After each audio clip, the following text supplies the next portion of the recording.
এদিক দিয়ে মুরগি হাঁটাহাঁটি করবে এবং তাদের যাওয়ার জায়গা আছে। এটা হচ্ছে ফার্ম, অরিজিনাল ফার্ম এটা ছিল।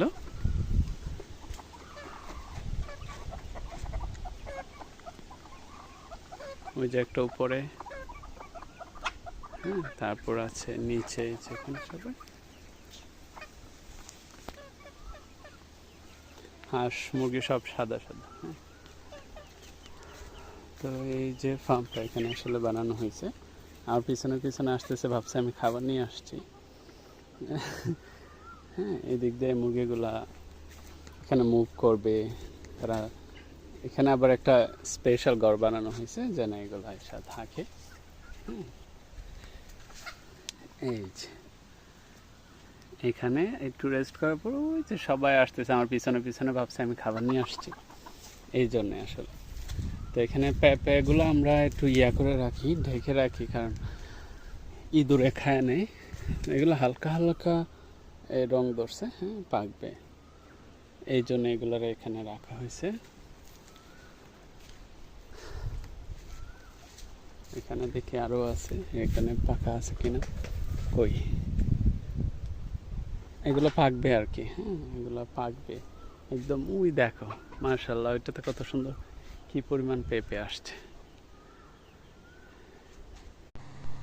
আমাদের আইল্যান্ড থেকে এই নারকেল গাছগুলো সেল করা হচ্ছে কাউন্সিলরের পক্ষ থেকে, এবং এগুলার কিনে নিয়ে যাচ্ছে রিসোর্টের ওনারে।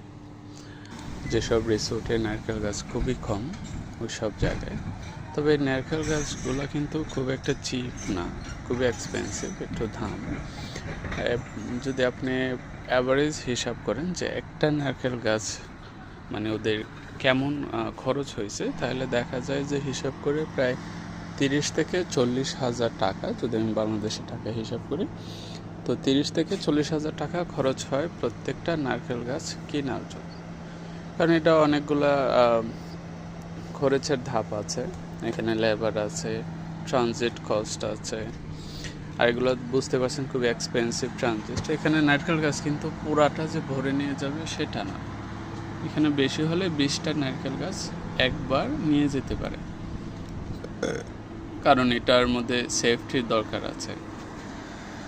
এক একটা নারকেল গাছ যেন না ভাঙে, আর খুবই সতর্কভাবে নারকেল গাছগুলো উঠাতে হয়।